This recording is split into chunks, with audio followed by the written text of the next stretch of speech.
করতে হঠাৎ করে জান্নাত এবং সোহান এলো। ভাইয়া এখনো কাজ করছেন? লাঞ্চ করতে যাবেন না? এত তাড়াতাড়ি লাঞ্চ করবে কেন?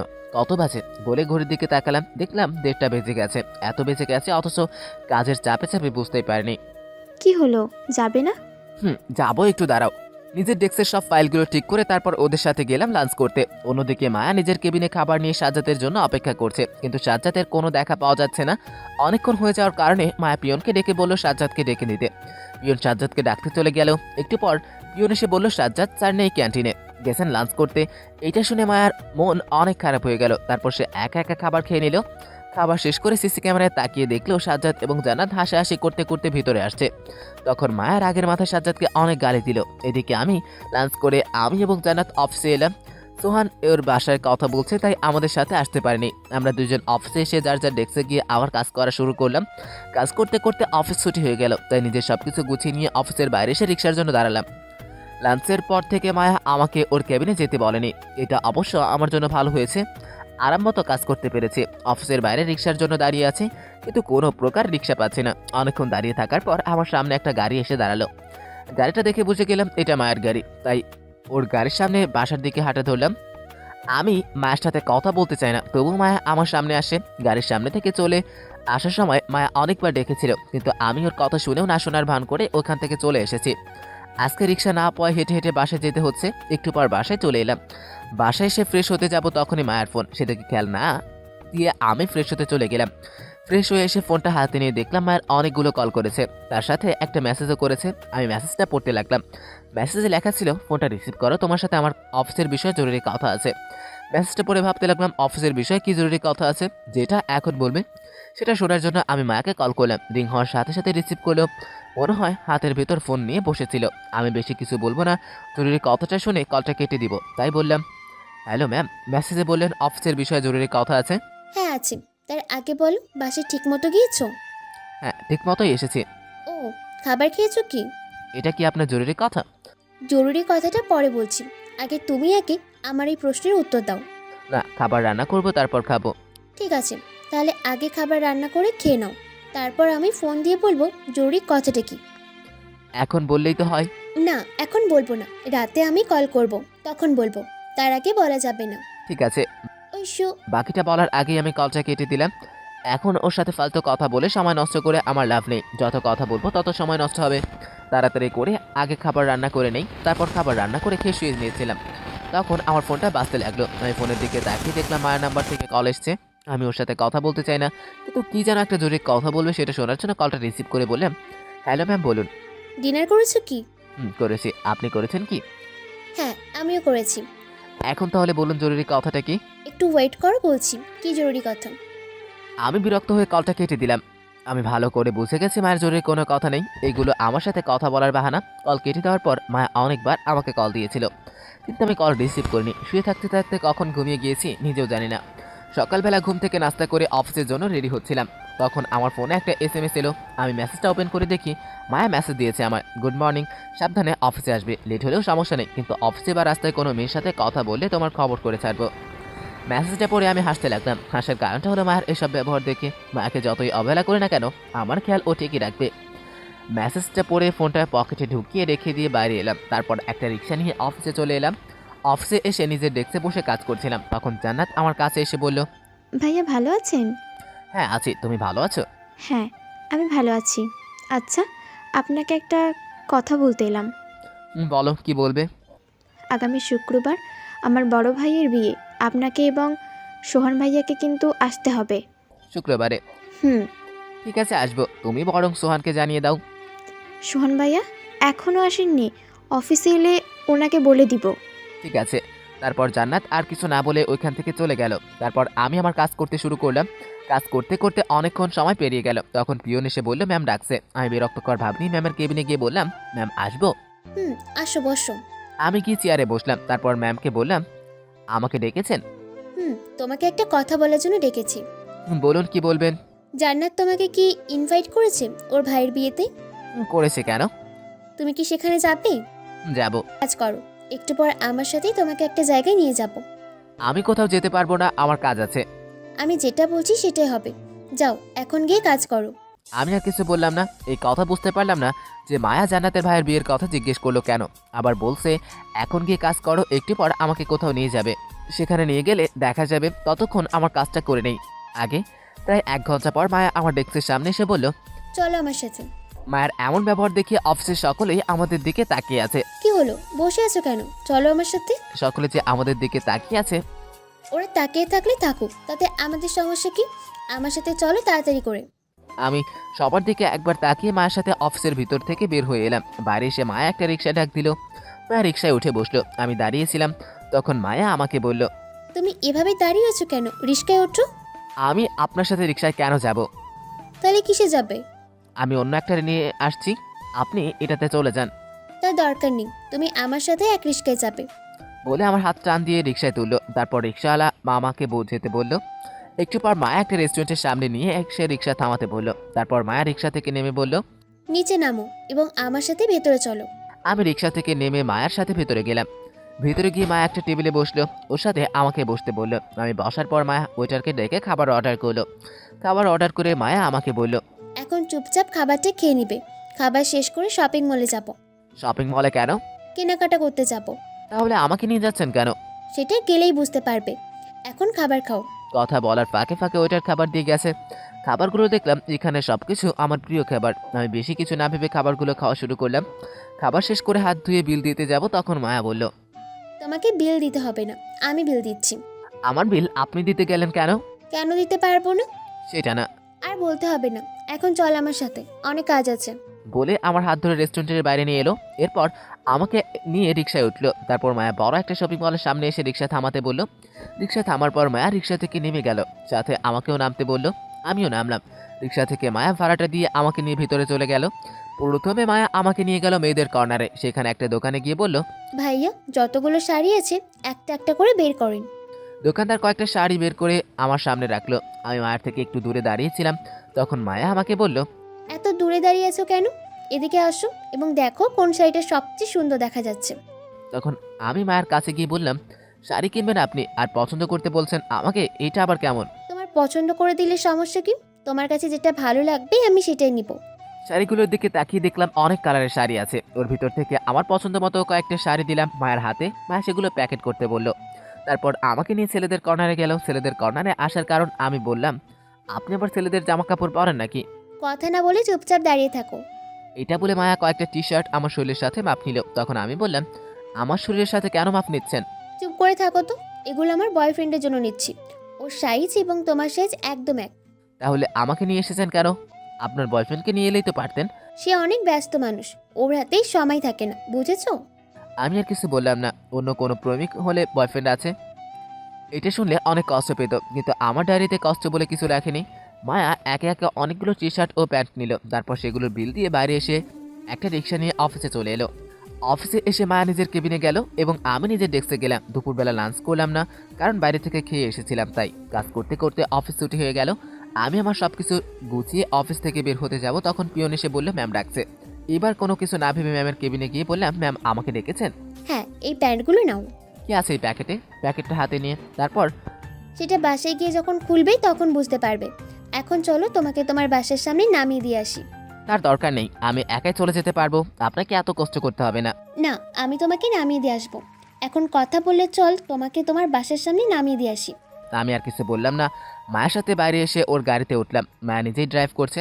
একটু পর মায়া আমার বাসার সামনে এসে গাড়ি থামালো। আমি গাড়ি থেকে নামতে যাব, তখন মায়া আমার হাতে টান ধরে দিয়ে ওর মুখের কাছে নিয়ে 4 ঠোঁট এক করে দিল। সারাদিন শেষে মায়ের এই কাজের জন্য আমি মোটেও প্রস্তুত ছিলাম না। অনেক চেষ্টা করেও মায়াকে আমার কাছ থেকে ছাড়াতে পারলাম না। তার কারণ হলো আমার দম শেষ হয়ে আসছে 4 মিনিট পর। মায়া আমাকে ছেড়ে দিয়ে বলল, আমাকে এভাবে ছেড়ে চলে যাচ্ছিলে কেন? আমি এবার রাগ ধরে রাখতে পারলাম না। টাস করে মায়ের গালে কষে 2টা থাপ্পড় মারলাম। আপনাকে কতবার বলবো যে আমার সাথে এমন ব্যবহার করবেন না? এই কথাটা আপনি বুঝতে পারেন না কেন?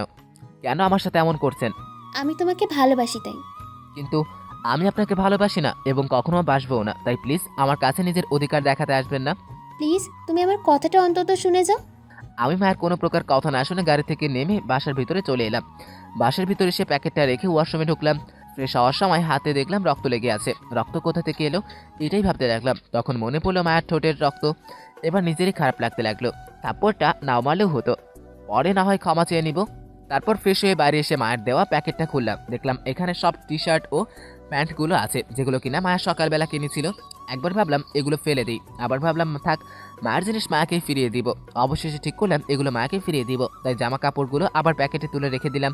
তারপর খাবার রান্না করে খেয়ে ঘুমিয়ে গেলাম। পরদিন অফিসে গেলাম, নিজের ডেস্কে বসে কাজ করছি এবং আশেপাশে তাকিয়ে দেখছি মায়া আমার ডেস্কের কাছে দিয়ে ঘোরাঘুরি করছে।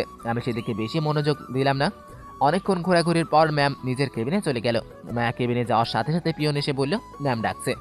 তাই মায়ের কেবিনে গেলাম। কেবিনে গিয়ে দেখি মায়া চেয়ারে বসে আছে। আমি কেবিনে যাওয়াতে মায়া বলল, আসো ভেতরে এসে বসো, তোমার সাথে কথা আছে। কি কথা তাড়াতাড়ি বলুন। আমার উপর কি রেগে আছো? না, আপনার উপর কোনো রাগে থাকবো? আর হ্যাঁ, কালকের ব্যবহারের জন্য সরি। তোমার ওই আঘাত দেওয়াতে আমি কিছু মনে করিনি। তুমি আমাকে হাজার মারলেও আমি তোমার কাছে বারবার ফিরে আসবো। সেটা জানি, কিন্তু আপনি কোথায় কোথায় আমার হাত ধরেছেন কেন? আমার রাগে কণ্ঠ শুনে মায়া ভয় পেয়ে গেল। তাই কাপা কাপা গলায় বলল, ঠিক আছে, আর ধরবো না। এখন তাহলে যাও, কাজ করো গিয়ে। এবং আমাকে বারবার বিনা কারণে ডাকবেন না, এতে আমার প্রবলেম হয়। কথাটা বলে মায়ের কেবিন থেকে বের হয়ে এলাম। তারপর নিজের ডেস্কে বসে কাজ করছিলাম। তখন সোহান এসে বলল, কি হয়েছে? ম্যামের সাথে এত রাগীভাবে কথা বললি কেন? আর বলিস না, সবসময় বিনা কারণে আমাকে ডেকে পাঠায়। তার উপর বারবার আমার হাত ধরার চেষ্টা করে। তুই তো জানিস আমার এসব ভালো লাগে না। ম্যাম তোর সাথে এমন ব্যবহার কেন করেছে? জানি না, এরকম ব্যবহার করে দেখে কালকে দিয়েছি 2টা থাপ্পড়। এটা তুই ভালো করেছিস, এত বেশি বার ভালো না। ঠিক আছে তাহলে থাক, আমি আসছি। বলেই সোহান কোথায় যেন চলে গেল। আমি আবারও কাজ করা শুরু করলাম। কাজ করতে করতে দুপুর হয়ে যাওয়ার কারণে লাঞ্চ করে এলাম। আজকেও মায়া অনেক রেখেছে ওর সাথে লাঞ্চ করার জন্য। ওর সাথে আমি লাঞ্চ করে নিই। সেদিনের মতো কাজ শেষ করে বাসায় চলে এলাম। কালকে শুক্রবার, মানে জান্নাতের ভাইয়ের বিয়ে, তাই আমাকে যেতে বলেছে। কিন্তু ওখানে গেলে তো আর খালি হাতে যাওয়া যাবে না। তাই মার্কেটে গিয়ে একটা পাঞ্জাবি কিনে গিফট প্যাক করে নিলাম। তারপর বাসায় এসে খাবার খেয়ে ঘুমিয়ে গেলাম। পরদিন সকালে ঘুম ভাঙলো কলিং বেলের আওয়াজে। অনেকক্ষণ ভাবলাম আমার বাসায় এত সকাল সকাল কে আসতে পারে। এটা ভাবতে ভাবতে দরজা খুললাম। দেখি দরজার কাছে মায়া দাঁড়িয়ে আছে। মায়াকে আজকে অনেক সুন্দরী লাগছে, কারণ মায়া আমার পছন্দ করা একটা শাড়ি পরে এসেছে। মায়ের দিকে তাকিয়ে থেকে এইসব ভাবছিলাম। হঠাৎ করে মনে হলো মায়াকে নিয়ে আমি সব কেন ভাবছি। এগুলো না ভেবে মায়াকে জিজ্ঞেস করি কেন এখানে আসছে। ম্যাম, আপনি এখানে কেন? কেন, তুমি জান্নাতের ভাইয়ের বিয়েতে যাবে না? যাব, কিন্তু আপনি এখানে কেন? তোমাকে নিয়ে যেতে এসেছি। আমাকে নিয়ে যেতে হবে না, আমি একা চলে যেতে পারবো। ভালো হবে আপনি একা চলে যান। না, আমি একা যাব না। আমি গেলে শুধু তোমার সাথেই যাব। কিন্তু আমি আপনার সাথে যাব না, এবং আপনাকে অনুরোধ করে বলতেছি আপনি বারবার এখানে আসবেন না। বাড়িওয়ালা খারাপ ভাববে। যে যা ভাবে ভাবুক, তাতে আমার কিছু যায় আসে না। আপনার কিছু না হলেও আমার অনেক কিছু যায় আসে। তাই আপনাকে বলবো আপনি এখানে আসবেন না। না, আমি অবশ্যই আসব। তারপর মায়া জোর করে আমার রুমের ভিতরে ঢুকে পড়লো। মায়ের এমন ব্যবহারে এবারও নিজেকে কন্ট্রোল করতে পারলাম না। মায়াকে আমার দিকে ঘুরিয়ে দিলাম কষে ঠাস করে একটা থাপ্পড়। থাপ্পড় দিয়ে মায়ের চোখে বড় বড় করে তাকিয়ে থাকলো। তখন আমি বললাম, আপনাকে একটা কথা কতবার বলতে হয় যে আপনি আমার উপর নিজের অধিকার দেখাতে আসবেন না? একটা কথা একবার বললে আপনার মাথায় এই কথাটা ঢোকে না? তুমি আমার সাথে এমন ব্যবহার কেন করো? এমন কুমিরের কান্না আমার কাছে কাঁদবেন না। এখন আপনি নিজে থেকে এইখান থেকে চলে যাবেন, নাকি আপনাকে ঘাট ধাক্কা দিয়ে বের করে দিতে হবে? কোনটা? বের করে দেওয়া লাগবে না, আমি নিজেই চলে যাচ্ছি। কথাটা বলেই মায়া বাসা থেকে বের হয়ে গেল। আমিও দরজা লাগিয়ে দিয়ে শুয়ে পড়লাম। মায়ের পাগলামি দিন দিন বাড়ছে। ওকে কিছু বলে না দেখে আমার সাথে বারবার এমন ব্যবহার করতেছে। এখন আর আমার সাথে কথা বলতে আসবে না, কারণ আজকে ওকে যা করলাম এটা করার পর আমার সাথে সহজে কথা বলতে আসবে না। বেলা 11টার দিকে সোহানের নাম্বার থেকে কল এলো। আমি ঘুম ঘুম চোখে কলটা রিসিভ করে বললাম, হ্যালো। কোথায় তুই? আমি তো বাসায় আছি। কেন? এখনো বাসায় কি করছিস? তাড়াতাড়ি রেডি হয়ে আয়, জান্নাতের বাসায় যেতে হবে। ঠিক আছে, রেডি হচ্ছি, কিন্তু তুই কোথায়? আমি তোর বাসার দিকে আসছি, এতক্ষণে তুই রেডি হয়ে নে। ঠিক আছে আয়। সোহান কলটা কেটে দিল। বিছানায় শোয়া অবস্থা থেকে উঠে ফ্রেশ হতে গেলাম। ফ্রেশ হয়ে এসে রেডি হচ্ছিলাম, তখন কলিং বেল বেজে উঠলো। আমি দরজা খুলে দেখি সোহান দাঁড়িয়ে আছে। সোহানকে কিছুক্ষণ দাঁড়াতে বললাম। তারপর আমি পুরোপুরি রেডি হয়ে ওর সাথে সিঁড়ি দিয়ে নামতে লাগলাম। তখন সোহান বলে উঠলো, আচ্ছা মায়া, তোর বাসার নিচে কি করছে? মায়া এখানে কি করবে? পাগল হয়ে গেছিস নাকি? বিশ্বাস না হলে নিচে গিয়ে দেখ। আমার মনে হয় অনেকক্ষণ ধরে এখানে বসে আছে। আমি কিছু বললাম না। মায়া দাঁড়িয়ে থাকতেও পরে বলা যায় না। তবে সকালে যে অপমানটা করেছে তাতে আমার মনে হয় না মায়া আমার জন্য এখানে দাঁড়িয়ে থাকবে। বাসার সামনে রাস্তায় এসে দাঁড়ালাম। আশেপাশে তাকিয়ে দেখছি মায়া আছে নাকি। তখন সোহান দূরে একটা গাড়িতে হাত দেখিয়ে বলল, ওই দেখ, মায়া ওই গাড়ির ভিতরে বসে আছে। গাড়িটার দিকে তাকালাম, সত্যি করে ওটা মায়ার গাড়ি। আছে, থাক বাদ দে, এখন একটা রিক্সা ডাক দে, আমাদের যেতে হবে। ঠিক আছে। সোহান একটা রিক্সা ডাকবে, তখনই মায়ের গাড়িটা আমাদের সামনে এসে দাঁড়ালো এবং গাড়ির দরজার জানালা খুললো। আমরা দুজন জানালা দিয়ে তাকিয়ে দেখি মায়া বসে আছে। আমাদের দেখে মিষ্টি একটা হাসি দিয়ে বলল, সোহান কোথায় যাবে? জান্নাতের বাসায়? হ্যাঁ, কিন্তু আপনি কোথায় যাবেন? আমিও জান্নাতের বাসায় যাচ্ছি। চলো গাড়িতে ওঠো, সবাই একসাথে যাব। সোহান, তোর যদি ইচ্ছে থাকে তাহলে তুই যেতে পারিস, আমি ওনার সাথে কোথাও যাব না। আরে কিছু হবে না, চল তো, কথা না বলে গাড়িতে ওঠ। যেতে না চাইলেও সোহানের আবদারে গাড়িতে উঠতে হলো। পিছনের সিটে আমি এবং মায়া ও সামনের ড্রাইভার এবং সোহান বসে আছে। মায়া আমার পাশে বসাতে অনেক সমস্যা হচ্ছে, আমি ওর সাথে বসতে চেয়েছিলাম না, কিন্তু সোহান সামনে ছাড়া বসবে না, তাই আমাকেই পিছনেই বসতে হয়েছে। চুপি চুপি করে মায়ের দিকে একবার তাকালাম, দেখলাম মায়া আমার দিকে তাকিয়ে আছে। এটা দেখে আমার চোখ ফিরিয়ে নিয়ে জানালা দিয়ে বাইরে দেখতে লাগলাম। হঠাৎ করে মনে হলো কোনো রকম কিছু আমার হাতে স্পর্শ করছে। হাতের দিকে তাকিয়ে দেখি মায়া আমার হাতের উপর হাত দিয়ে বসে আছে। এটা দেখার সাথে সাথে আমি আমার হাতটা ওর হাতের নিচ থেকে সরিয়ে নিলাম। গাড়ির ভিতর সোহান থাকায় মায়াকে কিছু বললাম না। একটু পর জান্নাতের বাসায় এসে পৌঁছালাম।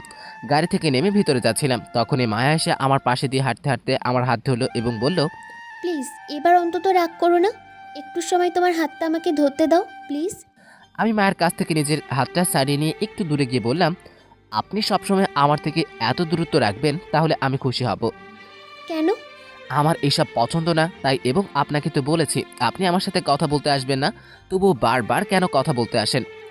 আমি তোমাকে ভালোবাসি, তাই বারবার তোমার কাছে ছুটে আসি, এবং তুমি আমাকে আপনি আপনি করে বলছো কেন? তোমাকে তো বলেছি আমাকে তুমি করে বলবে। তুমি করে বলতে পারবো না, এবং ভালোবাসার কথা কি যেন বললেন? বললাম আমি তোমাকে অনেক ভালোবাসি, তাই তোমার কাছে বারবার ফিরে আসি। এত যদি আমাকে ভালোবাসতেন তাহলে সেদিন আমাকে ছেড়ে চলে গিয়েছিলেন কেন? তুমি আমার কথাটা একটু শোনো। আসলে সেদিন মায়াকে কিছু বলতে না দিয়ে আমি বলা শুরু করলাম, আপনার কোনো কথা আমি শুনতে চাই না, এবং এইখানে থাকার সময় আমার সাথে কথা বলতে আসবেন না। প্লিজ আজকের দিনে অন্তত আমার সাথে এমন ব্যবহার করো না প্লিজ। কথাটা বলে মায়া আমার হাত ধরার চেষ্টা করেছিল। আমি হাত ধরতে না দিয়ে বললাম, কেন আজকের দিনে আপনার কি যে আপনার সাথে ভালোভাবে কথা বলতে হবে? আজকে একটা অনুষ্ঠান এসেছি, তাই প্লিজ তুমি আমার সাথে অমন ব্যবহার করো না। এসব আমাকে বলে হবে না, চুপ করে আমার সামনে থেকে চলে যান, এরপর যেন আপনাকে আমার সামনে না দেখি। প্লিজ। আমি মায়ের কোনো কথাই শুনলাম না। বিয়ে বাড়িতে আসার পর থেকে আমাকে পিছু নিয়ে যাচ্ছে, কোথাও সহজে শেষ হচ্ছে না। বিয়ে বাড়িটা চারিদিকে ঘুরে ঘুরে দেখছি, আমার পেছনে মায়াও ঘুরঘুর করছে, তবে আমার সামনে আসার সাহস পাচ্ছে না। দিদিকে অনেকক্ষণ ধরে সোহানকে দেখতে পাচ্ছি না, তাই ওকে খুঁজতে লাগলাম। একটু পর দেখলাম সোহান বাইরের বাগানের ভিতর ফোনে কথা বলতেছে, তাই দেরি না করে সোহানের কাছে গেলাম। আমাকে দেখে সোহান কলটা কেটে দিয়ে ফোন পকেটে রেখে বলল, কোথায় ছিলি তুই? তোকে কখন থেকে খুঁজছি জানিস? তখন আমি সোহানের কাঁধের উপর হাত রেখে বললাম, আমি নিজেই তোকে খুঁজছিলাম, সারা বাড়িতে তোকে খুঁজে না পেয়ে এইখানে এলাম, দেখলাম তুই কথা বলছিস। ও আচ্ছা, ম্যাম তোর পেছনে পেছনে ঘুরঘুরি করছে কেন? আর বলিস না, এইভাবে সারাদিন আমার পিছনে ঘুরঘুরি করবে এবং বলবে ভালোবাসি ভালোবাসি। তুই কিছু বলিস না। বলবো না কেন? কালকে এবং আজকে সকালে থাপ্পড়ও দিয়েছি, তবুও আমার পিছনে ছাড়ছে না। ও আচ্ছা, তোকে একটা কথা বলি শোন, তুই কি মায়াকে ভালোবাসিস? আগে অনেক ভালোবাসতাম, কিন্তু সেটা এখন আর নেই। তুই তবু মায়াকে একটা সুযোগ দিয়ে দেখ কি হয়। সেটাও পারবো না। তাহলে কি করবি? সারা জীবন কি কষ্টে কাটাবি? তার সাথে মায়াকে কষ্ট দিয়ে যাবি? দেখ, এখন তোর সিদ্ধান্ত এর উপর তোদের ভালো থাকা নির্ভর করছে। সেটার বিষয়ে পরে ভাববো, এখন চল। তখন সোহান আমার কাঁধে হাত দিয়ে বলল, যা করবি একটু ভেবেচিন্তে করবি, একটু ভুল করে ফেললেই না তোদের সারা জীবন নষ্ট হয়ে যাবে। সোহানের কথায় অবশ্য অনেক যুক্তি আছে, যদি সারা জীবন এভাবেই মায়াকে কষ্ট দিয়ে যাই তাহলে আমরা কেউ ভালো থাকতে পারবো না, কিন্তু আমি এত সহজে মায়াকে মেনে নিব না। মায়াকে আরও অনেক কষ্ট দিব, আমার প্রতি ওর ভালোবাসা কেমন সেটাও দেখাবো। কথাগুলো ভাবছিলাম, তখন সোহান পাশে এসে দাঁড়িয়ে বলল, জান্নাতের সাথে দেখা করেছিস? না, এখনও দেখা করিনি। তাহলে চল দেখা করে আসি, না হলে পরে আবার ভাববে আমরা বিয়েতে আসিনি। কিন্তু এখন জান্নাতকে কোথায় পাবো?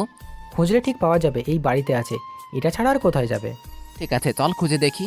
তারপর আমরা দুজন জান্নাতকে খুঁজতে লাগলাম। আমি একটু পরপর পিছনে তাকিয়ে দেখছি মায়া আমাকে ফলো করছে নাকি, তবে আমি যতবার তাকিয়েছি ততবার মায়াকে দেখছি আমার পিছনে পিছনে ঘুরতে। ঘুরলে ঘুরুক, সেদিনের বেশি পাত্তা দিলাম না। জান্নাতকে খুঁজতে খুঁজতে আমরা বরের সামনে এসে পড়েছি। জান্নাতকে দেখতে পেলাম অনেকগুলো মেয়ের সাথে বসে গল্প করছে। আমাদের দেখা মাত্র কাছে বলল, ভাইয়া, আপনারা এত লেট করে এলেন কেন? লেট করে আসেনি, আমরা অনেক আগেই এসেছি। এতক্ষণে বাড়িটা ঘুরে ঘুরে দেখছিলাম। ও আচ্ছা, চলুন আফ। নাদির আমরা ফ্রেন্ডের সাথে পরিচয় করিয়ে দেয়। কথাটা বলে জান্নাত কয়েকটা মেয়েকে আমাদের কাছে ডাকলো। তারপর জান্নাত একে একে সবার সাথে আমাদের পরিচয় করিয়ে দিল। আমরা সবাই মিলে গল্প করছিলাম। মায়ের দিকে চোখ পড়তে দেখলাম রাগে ফুটছে। এটা দেখে আমার অনেক ভালো লাগতে লাগলো। ভাবলাম মায়াকে আরও বেশি করে রাগানো যাক, তাই আরও বেশি করে মেয়েদের সাথে কথা বলতে লাগলাম। মায়া এটা সহ্য করতে না পেরে আমাদের কাছে এসে রাগে ফুঁসতে ফুঁসতে বলল, কি হচ্ছে এসব? এখানে এত হাসাহাসি হচ্ছে কেন? মায়া এমন ব্যবহার দেখে জান্নাত সহ আমরা অনেক অবাক হয়ে গেলাম। তখন জান্নাত মায়াকে বলতে লাগলো, কেন ম্যাম, কি হয়েছে? এখানে এত হাসাহাসি হচ্ছে কেন? চুপচাপ বসে থাকলেই তো পারো। ম্যাম, এটা তো বিয়ে বাড়ি, এখানে একটু হাসাহাসি না হলে কি মানায়? আপনি আসুন, আমাদের সাথে গল্প করুন। আমি এখন গল্প করব না, এবং তুমি আমার সাথে এসো। তোমার সাথে আমার অনেক জরুরি কথা আছে।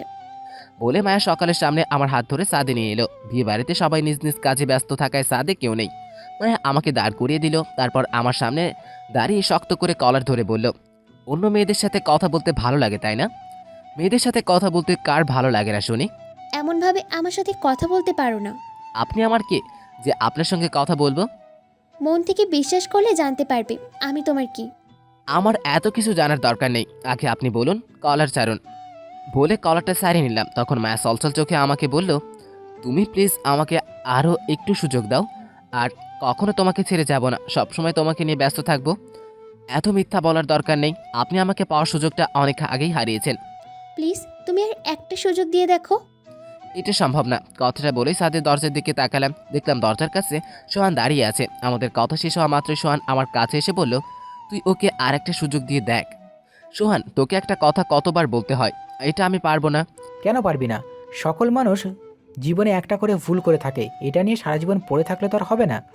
আমি এখন এইসব নিয়ে কথা বলতে চাই না। তুই আমার সাথে নিচে চল, মাকে দেখতে আমার ভালো লাগছে না। আমি পরে যাব, তার আগে আমার কথা শোন। তোর যে কথা আছে সেগুলো করে বলিস, এখন শুনতে পারবো না। কথাটা বলে আমি নিচে নেমে এলাম। নিচে এসে একটা ফাঁকা চেয়ারে বসলাম। অন্যদিকে সোহান মায়াকে বলতেছে, ম্যাম, সাজ্জাদ তো আপনার এসব ব্যবহার পছন্দ করছে না, তবুও আপনি ওর সাথে এমন ব্যবহার করছেন কেন?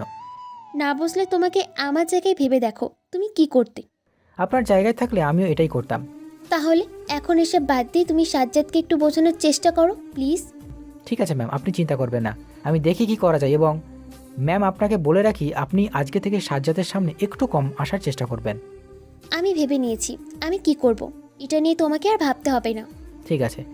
সোহানও আর কিছু না বলে নিচে এসে সাজ্জাদকে খুঁজতে লাগলো। এদিকে আমি সোহানকে দেখছি কাকে যেন খুঁজছে, তাই আমি ওকে আমার কাছে ডাকলাম। আমাকে কণ্ঠ শুনে সোহান আমার কাছে এলো, এসে বলল, কোথায় ছিলি তখন? কখন থেকে খুঁজছি তুই জানিস? আমি তো এখানে সে কখন থেকে বসে আছি। ও আচ্ছা, চল, অনেকক্ষণ হয়ে গেছে, এখন চল খেয়ে আসি। ঠিক আছে চল। তারপর আমরা দুজন খাবার খেয়ে নিলাম। খাওয়ার পর সোহানকে বিদায় জানিয়ে বাসার দিকে রওনা দিলাম। আসলে আমি বাসায় যাব না, আজকে ছুটির দিন, তাই রাত পর্যন্ত ঘোরাঘুরি করব। রাস্তা দিয়ে হাঁটছিলাম এবং মায়ের কথা ভাবছিলাম। সোহানের কথাটাই ঠিক, প্রত্যেকটা মানুষ যে জীবনে একটা ভুল করে থাকে, সেই ভুলটা নিয়ে যদি সারা জীবন এইভাবে বসে থাকি তাহলে তো আর হবে না। হাঁটতে হাঁটতে নদীর পাড়ে চলে এলাম। অবশেষে ঠিক করলাম মায়াকে আর একটা সুযোগ দিব। তবে সুযোগটার কথা আমি মায়াকে বলবো না, কয়েকদিন ওকে কষ্ট দিয়ে দেখব। যদি মায়ের ভালোবাসা সত্যি হয়ে থাকে তাহলে ওকে আপন করে নিব। নদীর পাড়ে বসে বাদাম খাচ্ছিলাম, তখনই হঠাৎ করে আমার পাশে এসে কেউ বসলো। পাশে তাকিয়ে দেখি মায়া। অন্য সময় হলে মায়াকে এখানে কয়েকটা থাপ্পড় মারতাম, কিন্তু আমি এখন দেখতে চাই মায়া আমাকে কেমন ভালোবাসে। আজকে মেয়েটার মাথায় একটু বুদ্ধি এসেছে, আমার থেকে একটু দূরে বসেছে যেন স্পর্শ না লাগে। আমি কিছু না বলে বাদাম খাচ্ছিলাম, তখন মায়া আমাকে বলল, আচ্ছা আমাকে একটা কথা বলবে? বলুন, কি জানতে চান? তুমি কি কাউকে ভালোবাসো? একজনকে ভালোবাসি, কিন্তু কেন? সেটা কে একটু বলা যাবে? সেটা আপনি কয়েকদিন পর জানতে পারবেন, এখন না হয় নাই বললাম। না এখন বলো প্লিজ। বলে অনেকবার অনুরোধ করলো, কিন্তু আমি নাম বললাম না। আমি কাকে ভালোবাসি সেটা আপনার একটু পরে জানতে পারবেন। মায়া অনেক জোর করছে নামটা বলার জন্য। তখন আমি বললাম, আপনি তার নামটা জেনে কি করবেন? তাকে খুন করব। তাকে খুন করবেন কেন সেটা একটু বলবেন? আমার ভালোবাসাতে ভাগ বসেছে, তাই ওকে খুন করব। তাই তোমাকে বলছি তুমি নামটা একটু বলো। হাজার চেষ্টা করলেও আমি এখন বলবো না। আচ্ছা না বললে?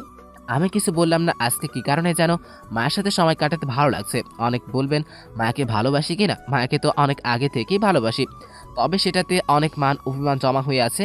তাই মায়াকে একটু সুযোগ দিব। যদি সেই মান অভিমান ভুলিয়ে আবার ভালোবাসায় জাগিয়ে তুলতে পারে তাহলে ওকে আপন করে নিব, না হলে আর নিব না। বসে বসে আপনাদের প্রশ্নের উত্তর দিচ্ছিলাম, তখন মায়া আবার আমাকে বলল, কত বছর পর আবার তোমার সাথে বসে থেকে সময় কাটাচ্ছি, খুব ভালো লাগছে। আমারও ভালো লাগছে।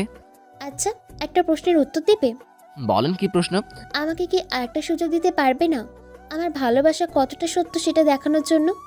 সেটা সুযোগ আপনি পাবেন না, তাই এইটা নিয়ে কথা না বললে ভালো হবে। প্লিজ, তুমি আমাকে আরেকটা সুযোগ দাও। হবে না। সত্যি বলছি, এবার আর তোমাকে ছেড়ে যাব না, সবসময় তোমার সাথেই থাকবো। আর একবার এসব কথা বললে আমি চলে যেতে বাধ্য হব। আমার রাগে গলা শুনে মায়া আর কিছু বলল না, চুপচাপ বসে রইল। আমি ভেবেছিলাম আর কিছু বলবো না, কিন্তু মায়া সেটা ভুল প্রমাণ করে দিয়ে আমাকে বলল, আচ্ছা, তুমি যেহেতু আমাকে সুযোগ দিবে না, তাহলে সেটার কথাও তোমাকে বলবো না। চুপ করে আছে, কিছু বলছি না। আচ্ছা, তুমি কালকে অফিসে আসবে কি? আসবো কেন?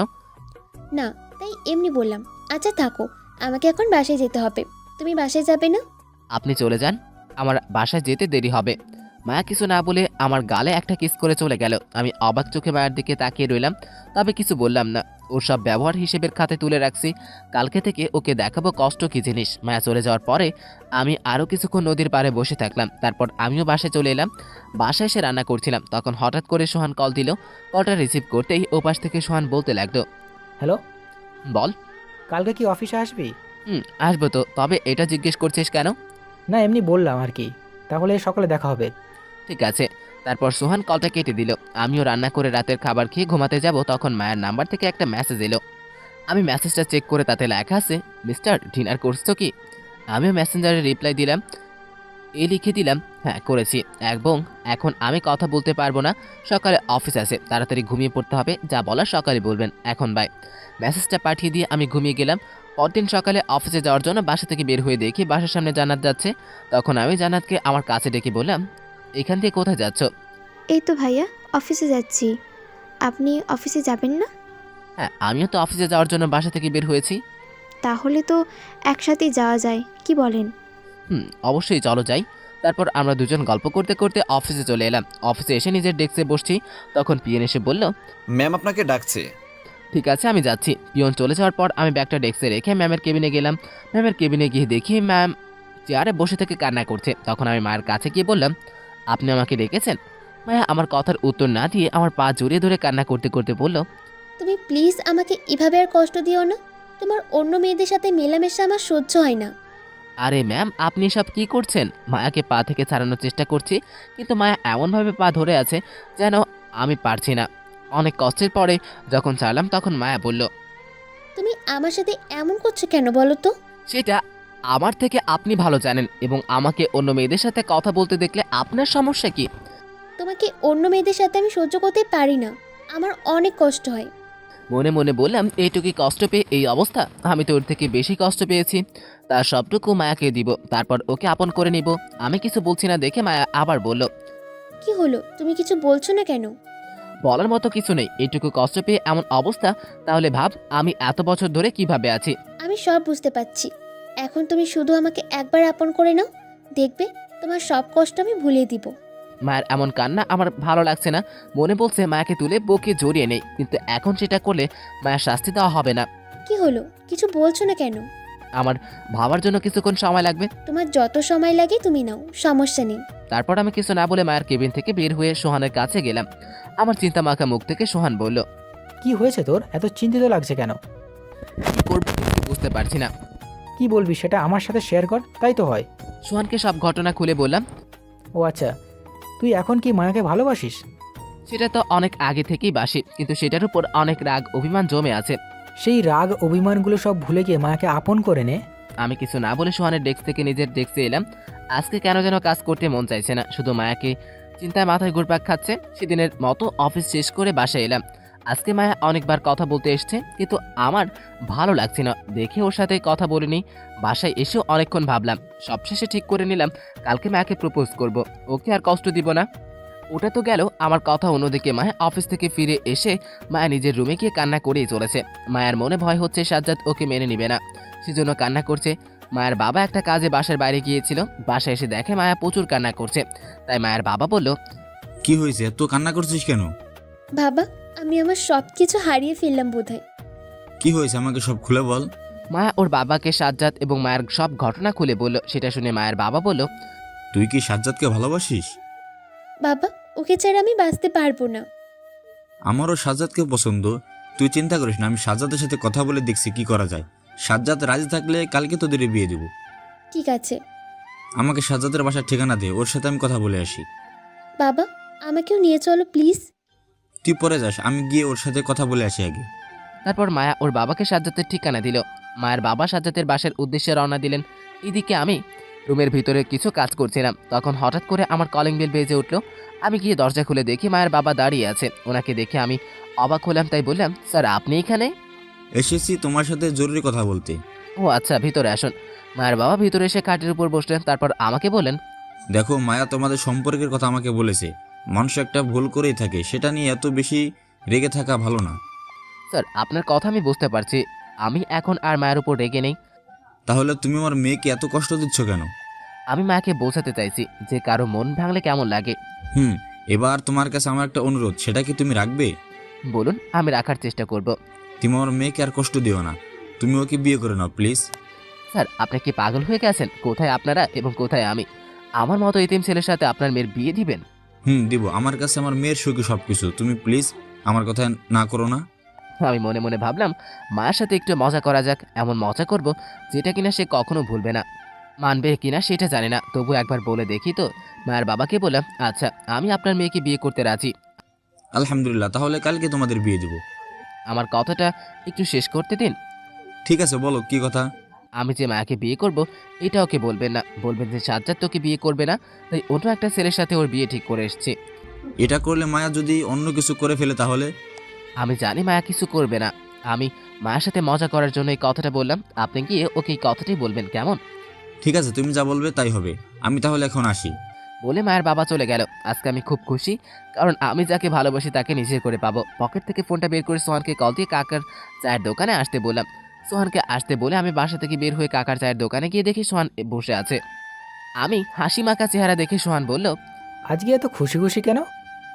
সেটা জানলে তুই অনেক খুশি হবি। কি এমন খুশির খবর যেটা আমাকে একটু বল। মায়ের সাথে আমার বিয়ে ঠিক হয়েছে, কালকে আমাদের বিয়ে। মানে কখন কি হলো?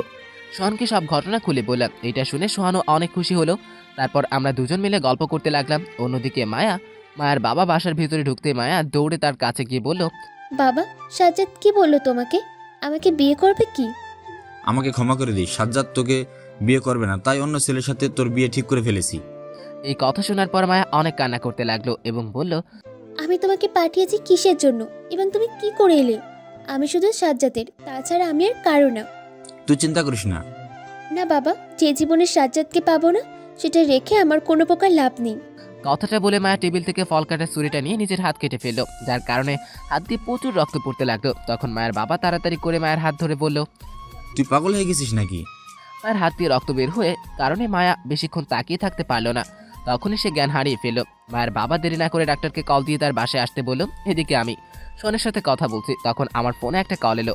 ফোনটা বের করে দেখি মায়ের বাবার নাম্বারটা, তাই কলটা রিসিভ করলাম। তখন মায়ের বাবা ওপাশ থেকে বলতে লাগলো, হ্যালো সাজ্জাদ, কোথায় তুমি? কেন স্যার, কি হয়েছে? তুমি তাড়াতাড়ি করে আমার বাসায় চলে আসো, মায়ের অবস্থা খুব খারাপ। আচ্ছা আপনারা থাকুন, আমি আসছি। আমি ফোনটা রেখে দিয়ে দেরি না করে বেরিয়ে পড়লাম মায়ের বাসার দিকে। জানি না মায়ের আবার কি কাজ করে বসলো। তাড়াতাড়ি করে মায়ের বাসার এসে কলিং বেল বাজালাম। তখন মায়ের আম্মু এসে দরজা খুলে দিল। আমি তার সাথে কথা না বলে মায়ের বাবার কাছে গিয়ে বললাম, স্যার কি হয়েছে, আমাকে এইভাবে আসতে বললেন কেন? তোমার কথা অনুযায়ী মায়াকে বলেছি, সেটা শুনে মায়া ওর হাত কেটে আত্মহত্যা করেছে। মা এখন কোথায়? ওর রুমে আছে, ডাক্তার ওর হাতে ব্যান্ডেজ করছে। আমি আর কিছু না বলে মায়ের রুমের দিকে যেতে লাগলাম।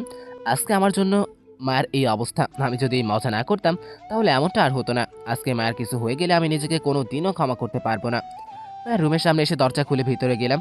মাকে বিছানার উপর শুয়ে রাখা হয়েছে, বিছানায় দিয়ে রক্ত মাখামাখি। মায়ের এমন অবস্থা দেখে আমি ঠিক থাকতে পারলাম না। মায়ের কাছে যাব এমন সময় ডাক্তার আমাকে আটকিয়ে বললেন, আরে আপনি এভাবে রোগীর কাছে যেতে পারবেন না।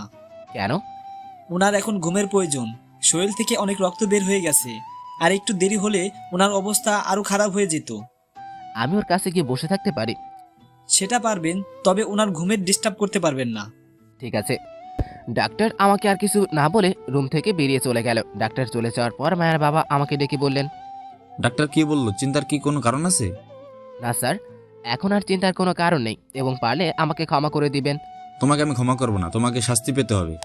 আপনি আমাকে যে শাস্তি দিবেন আমি সেটাতেই রাজি। শাস্তিটা হলো তুমি আমার মেয়েকে বিয়ে করবে এবং সারা জীবন ওর সঙ্গে থাকবে। কথাটা বলে উনি হেসে দিলেন। ওনার এমন কথা শুনে আমি অনেক খুশি হলাম। আমি কিছু বলবো তার আগে মায়ের বাবা বলল, যাও মায়ের কাছে যাও, আমি তোমাদের বিয়ের আয়োজন করছি। বলে উনি চলে গেলেন। আমিও দেরি না করে মায়ের রুমে চলে গেলাম। মায়ের রুমে গিয়ে ঘড়ির দিকে তাকালাম, দেখলাম রাত 8টা বাজে। মায়া এখন ঘুমাচ্ছে, শরীর খারাপ, তাই মায়াকে ডাকলাম না। চুপ করে গিয়ে মায়ের পাশে বসে ওর ঘুমন্ত চেহারার দিকে তাকিয়ে থাকতে লাগলাম।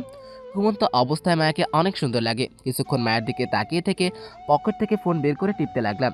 সেদিন সারা রাত মায়ের পাশে উভয়ই বসেছিলাম। মায়ের আম্মু এসে অনেকবার খাওয়ার জন্য ডেকে গেছে, তবুও আমি খাবার খাইনি। মায়ের পাশে বসে থাকতে থাকতে কখন ঘুমিয়ে গিয়েছিলাম খেয়াল নেই। ঘুম ভাঙলো নরম হাতের স্পর্শে। চোখ খুলে তাকিয়ে দেখি মায়া আমার মাথায় হাত বুলিয়ে দিচ্ছে। আমাকে উঠতে দেখে অন্যদিকে মুখ ফিরিয়ে নিল। ঘড়ির দিকে তাকিয়ে দেখলাম সকাল 8টা বাজে। তাই মায়াকে বললাম, কি আমার সাথে কথা বলবে না? আপনি কে এবং এখানে কি করছেন? এখানে কি করব মানে? আমি আমার হবু বউয়ের কাছে এসেছি। মায়াকে আমার দিকে ঘোরানোর চেষ্টা করছি, কিন্তু মায়া আমার দিকে ঘুরছে না। রাগে অভিমানে উল্টো দিকে শুয়ে আছে। তাই মায়া আমার কাছ থেকে উড়ে হাত ছাড়িয়ে নিয়ে বলল। কে আপনার হবু বউ? আমি আবার মায়ের হাতটা ধরে বললাম, আমি যার হাত ধরে আছে সেই আমার হবু বউ। আমি কারো হবু বউ না, এবং প্লিজ আপনি এখান থেকে চলে যান। আপনার সাথে কথা বলতে চাই না। সত্যি কথা বলছি, চলে যাবো কিন্তু। যান, আপনাকে আমার দরকার নেই। ঠিক আছে থাকো, চলে গেলাম। এই বলে মায়ের কাছ থেকে উঠে আসতে যাব, তখনই মায়া আমার হাত ধরে টান দিয়ে আমার বুকে মাথা লুকিয়ে বলল। আমি চলে যেতে বলেছি, তাই এভাবে চলে যাবে নাকি? তুমি খুব পচা, আমাকে একটু ভালোবাসো না। ভালো না বাসলে কি তোমাকে বিয়ে করতাম? আমি জানি না। আচ্ছা, তুমি হঠাৎ এই কাজটা করতে গেল কেন, কি কারণে? আমার বিয়ে অন্য কারোর সাথে হয়ে যাবে তাই। আরে পাগলি, তোমার বিয়ে অন্য কারোর সাথে না, আমার সাথেই হচ্ছিল। মানে? আসলে আমি তোমার সাথে মজা করার জন্য তোমার বাবাকে বলেছিলাম যে এটা বলে যে আমার এবং মায়ের বাবা কথা সব খুলে বললাম। আপনারা এটা জানেন তাই লিখলাম না। আমার পুরো ঘটনা শুনে মায়া রাগে ফুঁসতে ফুঁসতে বলল, যা, তোর সাথে আমি আর কোনো কথা বলবো না। বলে আমাকে ছেড়ে দিয়ে অন্যদিকে মুখ ফিরিয়ে নিল। আমিও কম কিসে পিছন থেকে জড়িয়ে ধরে বললাম, আরে এত রেখে যাচ্ছ কেন? আমি তো তোমার সাথে মজা করার জন্য এমন কাজ করেছিলাম। আমি জানতাম নাকি তুমি এমন একটা কাজ করবে। তখন মায়া আমার দিকে ঘুরে আমাকে জড়িয়ে ধরে কান্না করতে করতে বলতে লাগলো, তুমি জানো আমার বিয়ে অন্য একটা ছেলের সাথে হবে? এটা শুনে নিজেকে ঠিক রাখতে পারিনি। মনের ভিতর জেদ নিয়ে বসেছিলাম, তোমার না হলে আর কারো হব না, তাই এই কাজটা করেছিলাম। যা করার করছো, এরপর থেকে আর এমন কাজ করবে না। করলে তোমার খবর আছে। ঠিক আছে। আমাকে একটা প্রশ্নের উত্তর দিবে? একটা কেন, 1000টা প্রশ্ন করো, আমি তোমার সকল প্রশ্নের উত্তর দিতে প্রস্তুত। তুমি সত্যটা জানলে কিভাবে? সেটা অনেক বড় কাহিনী, পরে একসময় বলবো। না, তুমি এখন বলো। আসলে তুমি যে ইরার সাথে এমন কাজ করবে সেটা আমার বিশ্বাস হয়নি। তবে আমার মান অভিমানের জন্য তোমার কাছে যাইনি। তুমি আমাকে ছেড়ে যাওয়ার পর আমি সবসময় কান্না করতাম, তবে সেটা সবার আড়ালে। মাঝে মাঝে তোমার নাম্বারে কল দিতাম, কিন্তু সেটা বন্ধ বলতো। কিভাবে কয়েক বছর কেটে যায়, আমার পড়াশোনাও শেষ। সেদিন এই শহরে আসতে যাব, সেদিন কি একটা যেন ফেসবুকে ঢুকেছিলাম। অনেক বছর ধরে ফেসবুকে না আসার কারণে অনেক মেসেজ জমা হয়েছিল। মেসেজগুলো চেক করছিলাম, তখন ইরার একটা মেসেজ আমার সামনে আসে। সেটাতে লেখা ছিল, আমি অনেক বড় ভুল করেছি, যেটা শাস্তি আমাকে পেতে হচ্ছে। তুই একটু আমার বাসায় আসবি, তোর সাথে কথা আছে। তোর নাম্বারটাও আমার কাছে নেই, তাই তোকে কল দিতে পারছি না। আমি মেসেজটা পড়ে আর দেরি করিনি, ইরার আগে ঠিকানায় চলে গেলাম। কিন্তু সেখানে গিয়ে ইরাকে পাইনি। পরে জানতে পারি ওরা নাকি এখান থেকে চলে গিয়েছে। তখন আমি আপনাদের কলেজের একটা ছেলের সাহায্যে ইরার বাসা খুঁজে বের করি। তারপর আমরা ইরার বাসায় যাই, কিন্তু সেখানে গিয়ে জানতে পারি ইরা মারা গেছে। কথাটা বলে মায়া কান্না করতে লাগলো। আমি মায়ের চোখের পানি মুছে দিয়ে বললাম, বাকিটা আমি জানি, আর বলতে হবে না। তুমি কিভাবে জানো? তুমি যে ছেলেটাকে নিয়ে গিয়েছিলে সে আমাকে বলেছে। তার মানে তুমি জেনে শুনে আমাকে কষ্ট দিচ্ছিলে? অবশ্যই। এটা শোনার মায়া আমাকে মারতে লাগলো। অনেকক্ষণ মারার পর বলল, সব জানতে তাহলে আমাকে এত কষ্ট দিলে কেন? তোমাকে কষ্ট দিয়েছি তোমাকে বোঝানোর জন্য যে আমি কেমন কষ্টে আছি। আমাকে ক্ষমা করে দাও, আমি জানতাম না আসল ঘটনা। হ্যাঁ, আমি বুঝতে পেরেছি তুমি কিভাবে বিশ্বাস পেলে যে আমি ইরাকে কিছুই করিনি। এরা সবকিছু চিঠিতে লিখে দিয়ে গিয়েছে, সেটা পড়ে আমার কাছে পুরো ঘটনা ক্লিয়ার হয়ে গেছে। আমি কি চিঠিটাকে দেখতে পারি? আচ্ছা দাঁড়াও, আমি নিয়ে আসছি। বলে মায়া ইরার লেখা চিঠিটা আমার হাতে দিল। আমি জানার খুব আগ্রহ ইরা এই চিঠিতে কি লিখে গিয়েছে, তাই চিঠিটা খুলে পড়তে লাগলাম। চিঠিতে মায়ের জন্য লেখা হয়েছিল, তাই সব জায়গায় আমার নাম ব্যবহার করে লিখেছে। আমি জানি যখন তুমি চিঠিটা পড়বে তখন বোধহয় আমি থাকবো না। মায়া, পারলে আমাকে ক্ষমা করে দিও। আমি জীবনে অনেক বড় একটা ভুল করেছি, সেটা শাস্তি আমি এখন পাচ্ছি। আমাকে ক্ষমা করে দিও। জানি না সত্যটা জানার পর তুমি আমাকে ক্ষমা করতে পারবে না, তুই আগেই চেয়ে নিলাম। সেদিন যে ঘটনাটা দেখেছিলে সেটি সম্পূর্ণ আমার সাজানো নাটক ছিল। আমি তোমাদের দুজনকে আলাদা করার জন্য কাজটা করেছিলাম, কিন্তু এখন বুঝতে পারছি এই কাজটা করা আমার ঠিক হয়নি। আমার ক্যান্সার ধরা পড়েছে, হয়তো এই পাপটা করার জন্যই আল্লাহ আমাকে শাস্তি দিচ্ছেন। পারলে আমাকে ক্ষমা করে দিও। ইতি ইরা। চিঠিটা পড়ে আমি কিছু বুঝতে পারলাম না। মায়া আমার হাত থেকে চিঠিটা নিয়ে বলল, আমি জানি তুমি এই চিঠিটার কথা বোঝোনি, কিন্তু আমি এইটুকু কথায় সব কিছু বুঝে গিয়েছি। তুমি কিভাবে জানলে আমি এর কিছু বুঝিনি? তোমাকে ভালোবাসি তাই বুঝতে পেরেছি। আচ্ছা, আমরা বিয়ে করব কবে? তখনই মায়ের বাবার রুমের ভিতরে প্রবেশ করে বলল। আজকে সন্ধ্যায় তোমাদের বিয়ে হবে। এটা শুনে মায়া খুশি হয়ে বলল, তুমি যেটা করবে সেটাই হবে। তোরা তোদের বন্ধুদের আসতে বল। ঠিক আছে বাবা, তুমি চিন্তা করো না, আমি বলে দিব। ঠিক আছে, তাহলে থাক, হাতে অনেক কাজ আছে। বলে মায়ের বাবা চলে গেলেন। তখন মায়া আমার কাছে এসে হাত ধরে বলল, আমাকে কথা দাও, আমাকে আর কখনো কষ্ট দিবে না। কখনো দিব না। তুমিও আমাকে কথা দাও, কখনো আমাকে ছেড়ে দেবে না। কথা দিলাম, কখনো তোমাকে ছেড়ে যাব না। তখনই আবার কেউ মায়ের রুমে ঢুকে পড়ল। আমার দরজার দিকে তাকিয়ে দেখি সোহান এবং সোহানের বউ এসছে এবং আমার মায়ের কথা বলা দেখে সোহান বলল, কথা সারা জীবন বলতে পারবি, এখন চল আমার সাথে। কোথায় যাব? কোথায় মানে? সন্ধ্যায় তোদের বিয়ে, তোদের রেডি করতে হবে তো নাকি? ঠিক আছে, তোরা যা, আমরা আসছি। না, এখন গেলে তোকে সাথে করে নিয়ে যাব, তুই চল আমাদের সাথে। তখন আমি মায়াকে বললাম, তাহলে থাকো, রাতে কথা হবে এবং নিজের খেয়াল রেখো। এটা বলে সোহান আমাকে অন্য একটা রুমে নিয়ে গেল। সারাদিন সেই রুমের ভিতরে আমি এবং সোহান গল্প করলাম। সন্ধ্যায় কাজে এসে আমাদের বিয়ে করিয়ে দিয়ে গেল। আজকে থেকে আমাদের নতুন পথ চলা শুরু। সবাই দোয়া করবেন যেন সারা জীবন একসাথে কাটাতে পারি। বিদ্রোহ দোয়া করতে বলেছি, কিন্তু কার জন্য করতে বলেছি সেটা কিন্তু বলিনি, তাই ভেবে চিন্তে দোয়া করবেন।